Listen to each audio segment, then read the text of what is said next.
KPMG Fréquence Banque. Bonjour à toutes et à tous, nous sommes le mardi 12 novembre 2024. Au micro, Kenza Moulin. Je suis ravie de présenter cette nouvelle édition de Fréquence Banque, l'émission de Radio KPMG qui, tous les 2 mois, fait le tour de l'actualité réglementaire et comptable bancaire. J'ai le plaisir d'accueillir aujourd'hui le superviseur bancaire en la personne de Sandrine Cocougan, qui nous fait l'honneur de s'exprimer de nouveau sur nos ondes. Vous êtes adjointe au chef du service des affaires comptables internationales de l'autorité de contrôle prudentiel et de résolution. Participeront également à cette émission 3 associés de KPMG. Arnaud Bourdeil, responsable du secteur banque, Mylène Miguerditchian, responsable de la doctrine comptable bancaire, et Sylvie Miette, responsable de la plateforme Finance Durable. Notre tour d'horizon de l'actualité réglementaire bancaire sera essentiellement consacré à la présentation de la nouvelle feuille de route de l'autorité bancaire européenne pour 2025. Nous aborderons également le Data Hub Pilier 3, avec la consultation de l'EBA lancée le 11 octobre dernier, qui marque une accélération dans ce projet qu'elle qualifie de hautement prioritaire. Puis, à quelques semaines de la fin de l'année, nous aborderons les principaux points d'attention comptable de la clôture du 31 décembre 2024, en compagnie du superviseur bancaire, qui nous fait donc l'honneur et le plaisir de s'exprimer à notre micro. Enfin, nous clôturerons l'émission avec notre chronique verte, présentée par Sylvie Miette, qui vous décryptera les principaux sujets ESG de la période. Mais commençons tout de suite avec le tour d'horizon de l'actualité bancaire, avec vous, Arnaud Bourdeil. Bonjour Arnaud. Bonjour Kenza, bonjour à toutes et à tous. KPMG Fréquence Banque. Entamons donc ce tour d'horizon avec la feuille de route de l'autorité bancaire européenne pour 2025, publiée le 2 octobre dernier. Dans son programme de travail, l'EBA présente 5 grandes priorités stratégiques pour renforcer la stabilité financière et répondre aux défis du secteur bancaire européen. La mise en œuvre du paquet bancaire dans l'Union européenne, l'amélioration de la stabilité financière pour soutenir une économie durable, le renforcement de l'infrastructure de données, la supervision des nouvelles réglementations comme DORA et MiCAR, ou encore la transition vers le nouveau cadre de lutte contre le blanchiment d'argent avec la nouvelle autorité européenne, l'AMLA, sont les 5 grands chantiers qui vont occuper l'EBA au cours de l'année à venir. Je rappelle que ce programme de travail définit et structure la manière dont l'autorité entend remplir sa mission et ses mandats. L'EBA devra donc traiter en 2025 un large éventail de sujets liés au secteur financier. La première priorité de l'EBA reste la mise en œuvre du paquet bancaire, qui vise, Arnaud, à renforcer la résilience des banques européennes face à de futures crises financières. L'entrée en vigueur de Bâle 3 finalisée est imminente avec un règlement, le CRR3, qui s'appliquera dès le 1er janvier 2025. Sans revenir sur les mesures de ce texte que nos auditeurs connaissent déjà et que j'ai déjà largement présenté sur ces ondes, ce qui est essentiel dans cette réforme, c'est l'introduction d'approches plus sensibles au risque pour la détermination des exigences en fonds propres portant sur toutes les catégories de risques financiers. Dans ce cadre, l'autorité bancaire européenne s'est vue confier plus de 140 mandats sous la forme de RTS ou d'ITS, mais aussi sous la forme d'orientation et de recommandations destinées à aider les banques à mettre en œuvre les nouvelles règles. Le BA a d'ailleurs publié fin 2023 une feuille de route spécialement dédiée à ces 140 mandats et a déjà lancé une première série de consultations conformément à ce qu'elle avait annoncé. Et même des normes techniques déjà publiées dans leur version finale, comme celle sur le reporting prudentiel ou les états pilier 3. La deuxième priorité de l'EBA consiste à favoriser la stabilité financière dans une économie durable. Oui, ici, Kenza, l'EBA veut se concentrer sur l'impact des changements de taux d'intérêt dans un contexte de forte inflation, qui peuvent se traduire à la fois par un resserrement du crédit et des comportements plus prudents des banques. Dans le contexte actuel, l'autorité prendra bien évidemment en compte les risques géopolitiques et l'instabilité économique qui nécessitent d'ajuster l'évaluation des risques du secteur bancaire. Je pense notamment à la cyber-résilience des banques. Toujours dans le cadre de cette deuxième priorité, le BA souhaite poursuivre le développement de son cadre de surveillance des risques ESG et annonce qu'elle continuera à travailler sur les stress tests climatiques des banques, avec une méthodologie pour l'exercice 2025 qui devrait évoluer. Une évolution qui, selon notre compréhension, devrait assurer une meilleure proportionnalité, notamment pour les banques de petite et moyenne taille. Troisième priorité pour 2025, Arnaud, fournir une infrastructure de données au service des parties prenantes. C'est effectivement un sujet hautement prioritaire pour l'EBA qui veut mettre en œuvre dès 2025 une stratégie de données améliorée pour mieux gérer, partager et analyser les données réglementaires par les parties prenantes pertinentes avec le renforcement des capacités analytiques de l'autorité et avec également l'utilisation par les banques de la plateforme Euclid pour favoriser la collecte, le contrôle et fournir un accès à ces données et des analyses de haute qualité. Grâce à cette plateforme Euclid, le BA va faciliter les flux de données de haute qualité entre divers acteurs internes et externes, tout en élargissant le cadre de reporting pour inclure les nouvelles réglementations DORA et MiCAR. Et la consultation sur le Data Hub Pilier 3, lancée en octobre dernier et dont nous parlerons juste après, en est une parfaite illustration. Arnaud, vous venez d'évoquer les réglementations DORA et MiCAR qui portent respectivement sur la résilience numérique et les cryptoactifs. Que prévoit le BA en matière de supervision des services financiers numériques à travers ces deux réglementations ? L'arrivée de la réglementation DORA et du règlement MiCAR constitue un tournant dans la supervision des actifs numériques et de la résilience opérationnelle des institutions financières européennes. DORA, par exemple, vise à améliorer la résilience des systèmes informatiques face aux cyberattaques et aux autres risques numériques. MiCAR, quant à lui, se concentre sur la régulation des cryptoactifs et des jetons adossés à des actifs qui représentent une part croissante des services financiers. En 2025, le BA, en collaboration avec les autres autorités européennes de surveillance que sont l'ESMA et l'IOPA, souhaite répondre aux mandats qui lui sont confiés, visant à avoir un cadre réglementaire harmonisé pour les cryptoactifs et une gestion efficace des risques numériques. Le BA souhaite donc mettre en place des équipes spécialisées en coopération avec l'ESMA et l'IOPA pour superviser les prestataires tiers dans le domaine des services numériques. Avec une précision non négligeable pour nos auditeurs, à savoir que ces coûts de supervision seront financés par des frais refacturés aux entités concernées. Dernière priorité et non des moindres, la lutte contre le blanchiment d'argent et le financement du terrorisme. Quelles sont les étapes pour assurer une transition en douceur vers la nouvelle autorité européenne qu'est l'AMLA ? Pour le BA, sa principale mission pour 2025 sera la transition de ses compétences en matière de lutte contre le blanchiment d'argent vers l'Anti-Money Laundering Authority, la fameuse AMLA, créée en 2024. Cette passation devrait se faire d'ici le 31 décembre 2025, date à laquelle l'AMLA prendra officiellement ses fonctions. Dans ce cadre, le BA va intensifier sa coopération avec les superviseurs nationaux pour garantir que les établissements financiers soient prêts pour ce changement, tout en veillant à ce que l'AMLA dispose des données et des outils nécessaires pour une supervision efficace dès son lancement. Ce sera en effet un changement important pour les banques, la supervision du blanchiment d'argent étant aujourd'hui dans le périmètre des autorités nationales, y compris pour les plus grands établissements supervisés par la BCE. C'est là un programme de travail très chargé, organisé en 19 activités, dans lesquelles le BA détaille les publications à venir, sous forme d'ITS, de RTS, de recommandations, de rapports, ainsi que le trimestre estimé de ces publications. Sachant que la finalisation des textes législatifs clés et l'évolution du secteur financier peuvent bien évidemment exiger de l'EBA qu'elle s'écarte de ses plans initiaux.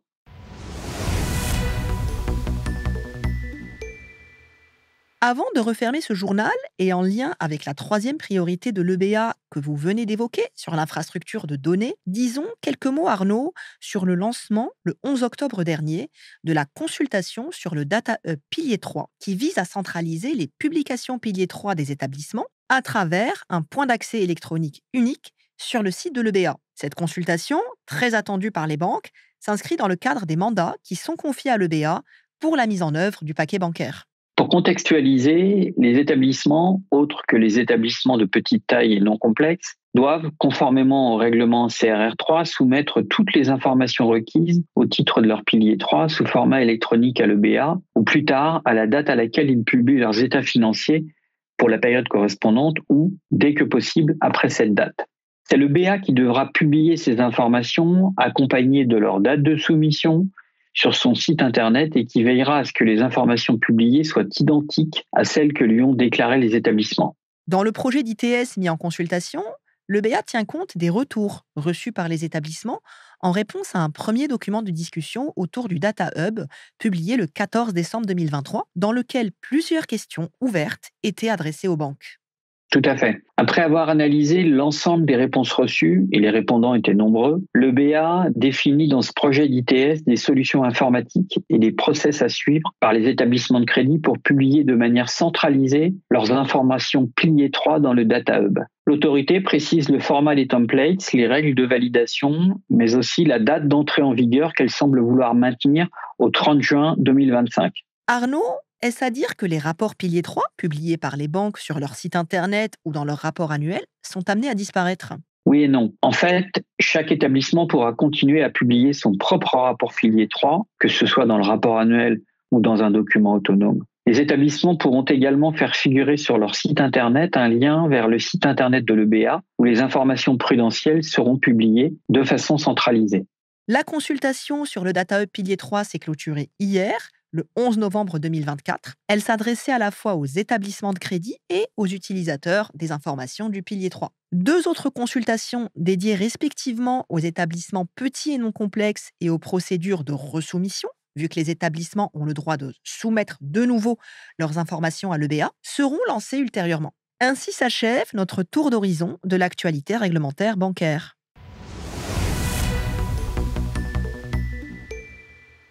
Nous sommes à quelques semaines de la fin de l'année 2024. C'est donc le moment idéal pour faire le tour des principaux sujets comptables bancaires dans la perspective de la clôture des comptes. Pour cela, nous avons convié à notre micro deux invités.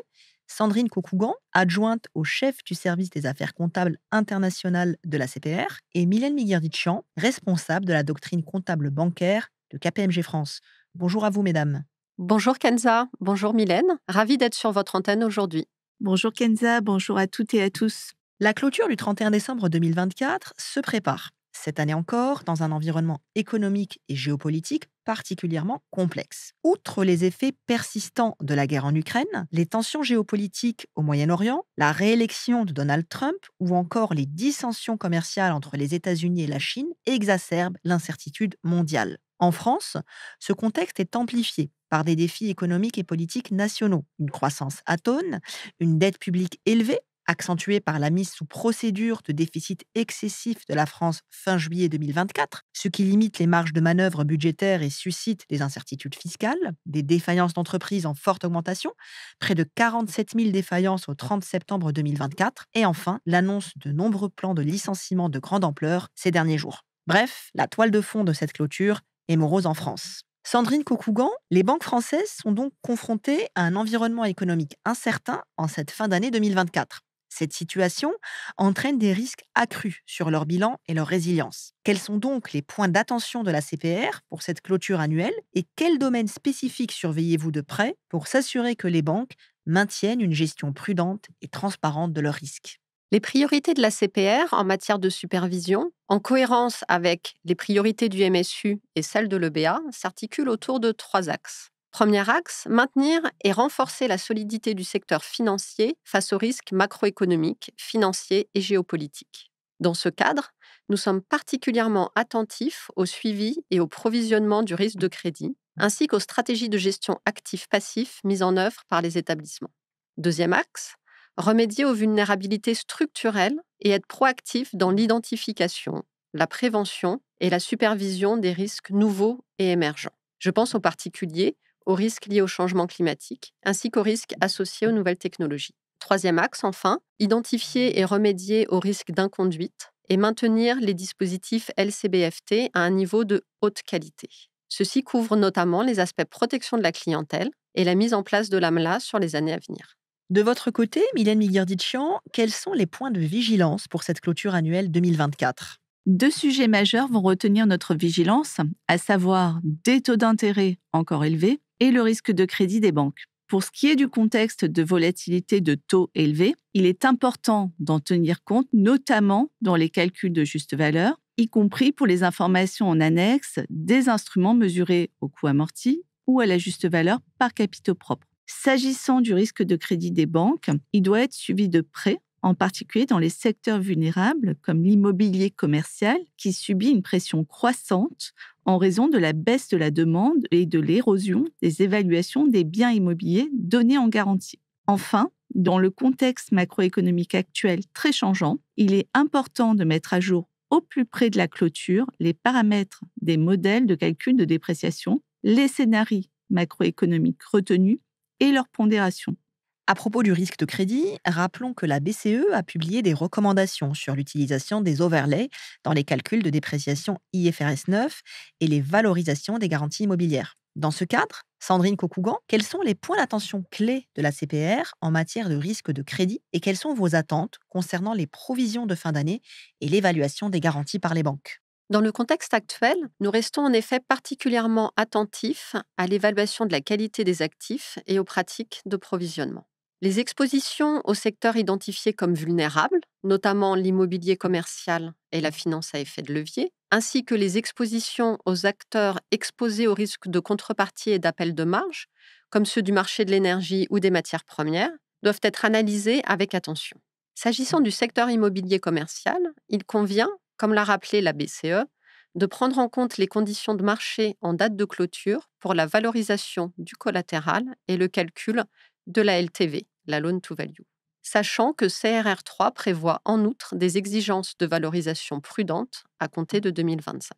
En matière de prise en compte des nouveaux risques et d'ajustement post-modèle, nous observons toujours de fortes disparités entre établissements, y compris au niveau français. Les travaux entamés par la BCE vont donc se poursuivre de manière plus approfondie et avec des attentes fortes en termes d'actions de remédiation.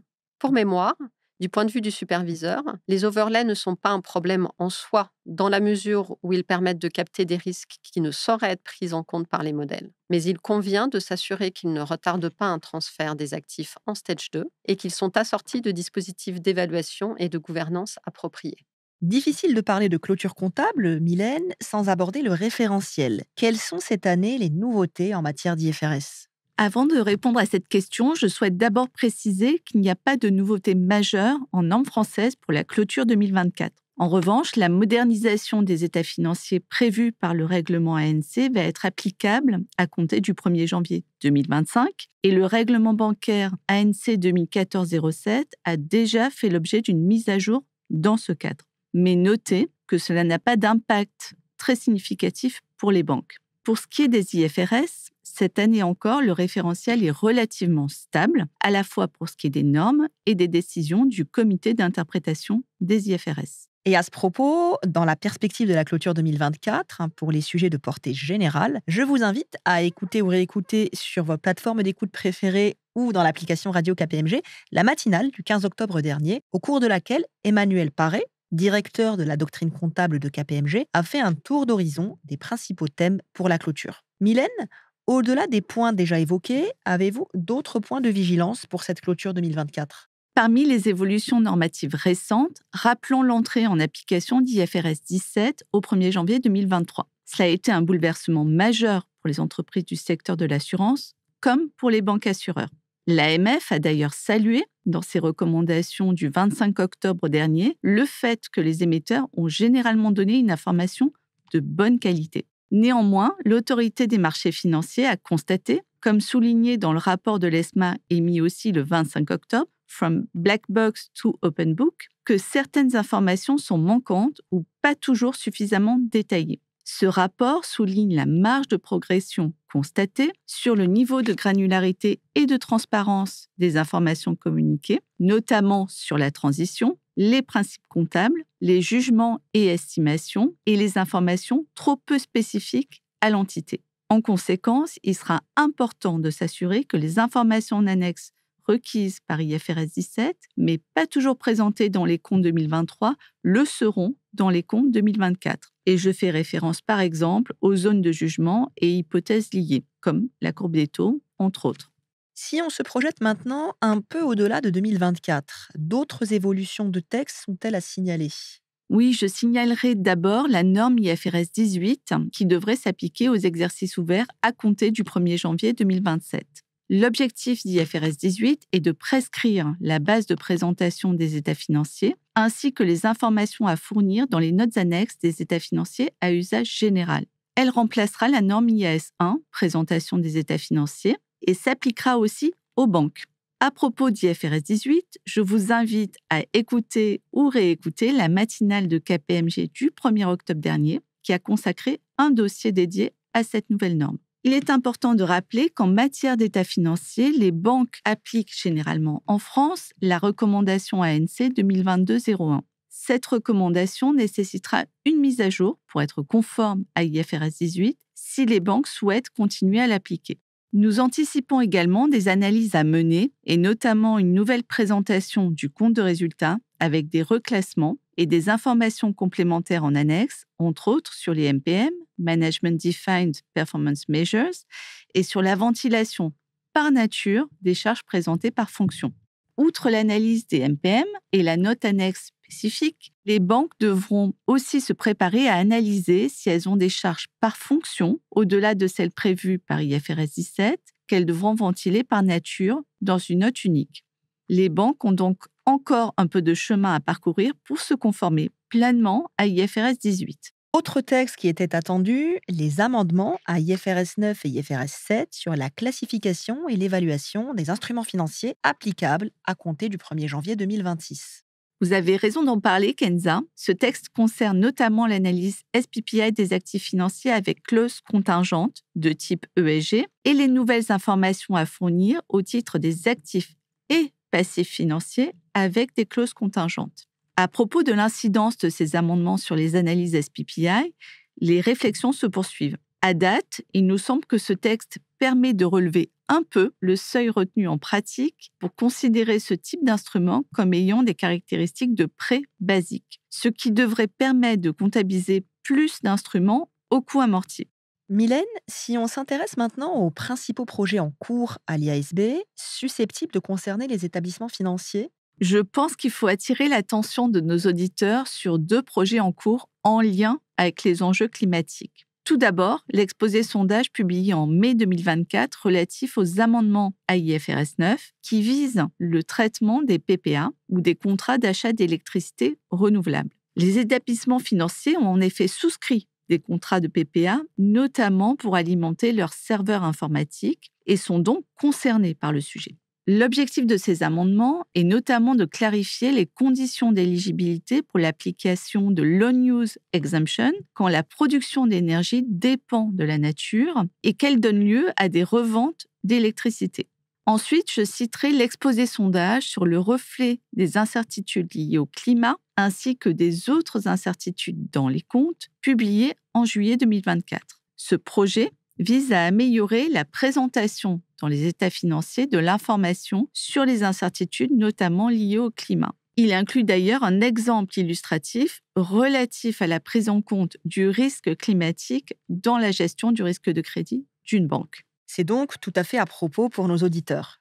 Je me tourne de nouveau vers vous, Sandrine Cocougan. Les enjeux climatiques deviennent une priorité croissante pour les superviseurs, avec un accent mis sur la capacité des banques à évaluer et intégrer les risques liés au changement climatique. Cela inclut la connectivité entre les risques financiers traditionnels et les nouveaux risques liés aux facteurs ESG, avec pour objectif d'assurer une vision complète et alignée des impacts sur les performances financières, en facilitant les analyses et en renforçant la transparence pour les parties prenantes. Compte tenu des fortes attentes en la matière, quels sont les points d'attention spécifiques de l'ACPR pour cette clôture ?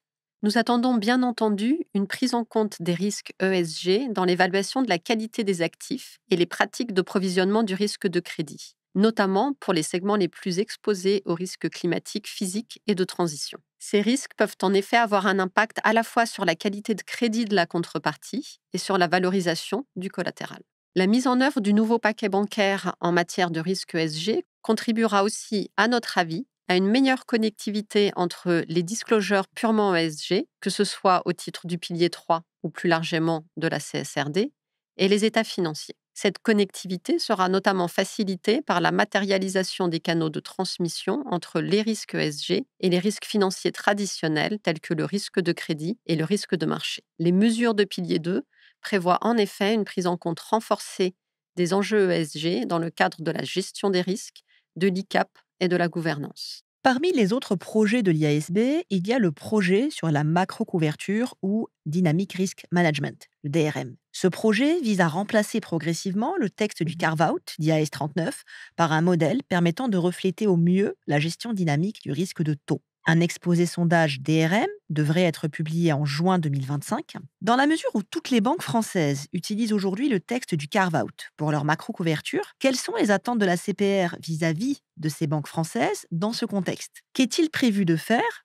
pour inciter à l'utilisation de ce modèle qui, visiblement, va être optionnel, afin de permettre aux banques de l'Union européenne d'être sur un pied d'égalité avec leurs homologues anglo-saxonnes qui utilisent largement le modèle cash flow hedge. Rappelons que la réserve de cash flow hedge est filtrée prudentiellement, mais que le modèle comptable DRM suivrait plutôt une mécanique de type fair value hedge. La gestion actif-passif est, comme je le mentionnais tout à l'heure, l'un de nos points d'attention en tant que superviseur. Et nous sommes favorables au développement d'une norme comptable qui puisse être appliquée de manière homogène en Europe et qui reflète de manière fidèle la manière dont sont gérés les risques en pratique. Ce qui représente un véritable défi dans la mesure où les expositions et donc les pratiques de gestion peuvent être très différentes d'une juridiction à l'autre. Concernant le modèle proposé par l'IASB à proprement parler, il est un peu tôt pour se prononcer, en l'absence notamment d'un exposé sondage. Il nous semble néanmoins aller globalement dans la bonne direction, même si certains aspects nécessiteront d'être clarifiés.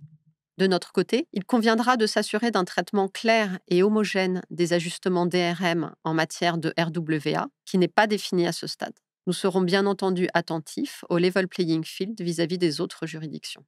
Poursuivons notre revue des points d'attention dans la perspective de l'exercice 2025. Quels sont, Mylène, les autres thèmes à suivre ?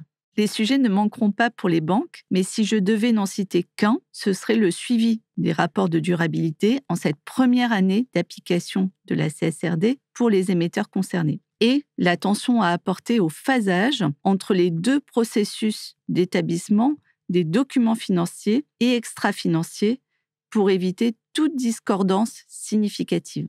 Nous suivrons de près ces premières publications qui, en toute vraisemblance, appelleront certains axes d'amélioration. Nous vous en tiendrons bien évidemment informés sur ces ondes. Sandrine Cocougan, avez-vous un mot à ajouter ? Je mentionnerai pour ma part l'élaboration et le suivi des plans de transition prudentielle, dont l'EBA s'est chargé de définir les contours avec une version finale des orientations attendue tout début 2025. Sandrine Cocougan, Mylène Miguerditchian, un grand merci à vous deux mesdames pour ce panorama des sujets comptables indispensables pour préparer sereinement la clôture du 31 décembre 2024.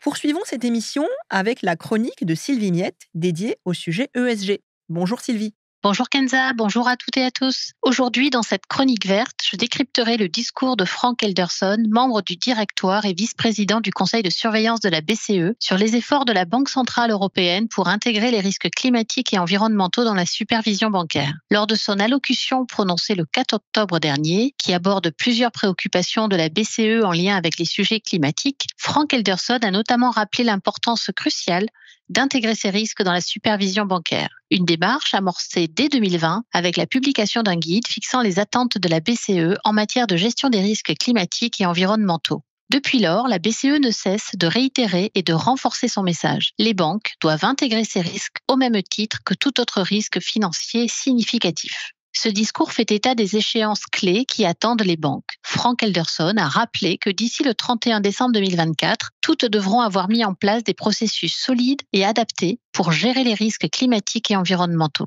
Cette échéance a été précédée de plusieurs étapes intermédiaires destinées à faire progresser les banques de manière ordonnée. Cependant, les résultats ne sont pas encore à la hauteur des attentes. Par exemple, pour la première échéance de mars 2023, les banques devaient réaliser une évaluation de la matérialité des risques climatiques et des risques en lien avec la nature sur l'ensemble de leur portefeuille. Mais la BCE a constaté des manquements importants avec 28 banques qui n'avaient pas respecté ces obligations et avaient ainsi reçu des décisions de surveillance contraignantes. Parmi ces 28 banques, 22 ont été explicitement averties qu'elles feraient face à des pénalités journalières si elles ne prenaient pas des mesures correctives à temps. Heureusement, la majorité d'entre elles ont depuis soumis des évaluations plus robustes de la matérialité des risques climatiques, preuve que les efforts de la BCE commencent à faire bouger les lignes. Mais celles qui n'ont pas encore rempli leurs obligations pourraient être sanctionnées. La deuxième échéance intermédiaire, fixée à décembre 2023, exigeait que les banques incluent clairement les risques climatiques et ceux liés à la nature dans leur gouvernance, leur stratégie et leur cadre de contrôle interne. Dans son discours du 4 octobre dernier, Frank Elderson a souligné que bien que des progrès aient été constatés, certaines faiblesses persistent encore. Un petit groupe de banques, qualifié d'outliers, pour reprendre le terme anglais de la BCE, n'a toujours pas mis en place le minimum requis pour gérer correctement ces risques. Pour ces établissements, des injonctions de faire ont été envoyées avec des pénalités financières journalières si des actions correctrices ne sont pas immédiatement mises en œuvre. La BCE est claire, Elle continuera d'appliquer rigoureusement ses exigences au cours des prochaines échéances, y compris celle de fin 2024, où elle s'attend à avoir des pratiques de gestion des risques pleinement opérationnelles et adaptées à l'ampleur des enjeux climatiques et environnementaux auxquels les banques font face. La BCE insiste sur le fait que les banques devront non seulement être en conformité à cette date, mais également poursuivre leurs efforts à long terme pour adapter leurs pratiques à l'évolution des méthodologies, des exigences réglementaires et de la disponibilité des données climatiques. Dans le même esprit, la CPR a des attentes identiques vis-à-vis des banques sous sa supervision directe. Après 2 exercices d'auto-évaluation menés en 2023 et en 2024 pour les banques de catégorie tiers 2, la CPR a lancé ses premières missions d'inspection portant sur le risque climatique. Toutefois, le principe de proportionnalité sera toujours pris en compte, permettant ainsi une application adaptée aux différentes tailles et profils de risque des établissements bancaires. En conclusion de cette chronique, je dirais que désormais, le message est sans équivoque. L'intégration des risques climatiques n'est pas une option, c'est une obligation. Les banques doivent adopter une approche proactive car les retards et les demi-mesures ne seront pas tolérés. Au-delà de la réglementation, l'actualité nous a encore montré récemment qu'anticiper l'impact des risques climatiques sur ces activités est crucial pour les banques et pour leurs clients.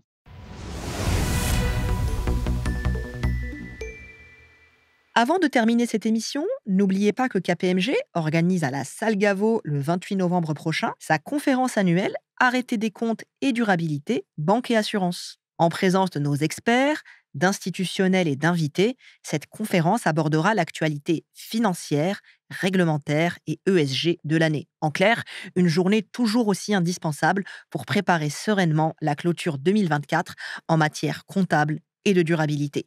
Nous vous attendons nombreux. Vous pouvez encore vous inscrire via notre page kpmg.fr. Clôturons cette émission avec nos publications récentes, notamment la performance des banques françaises au 30 septembre 2024, publiée ce matin, et notre ActuBank du mois d'octobre. Ces 2 publications sont adressées à l'ensemble de nos abonnés et sont aussi disponibles sur kpmg.fr. Un grand merci pour votre attention. Cette émission est maintenant terminée. Nous vous donnons rendez-vous prochainement pour une nouvelle édition de Fréquence Banque. Très bonne journée à toutes et à tous.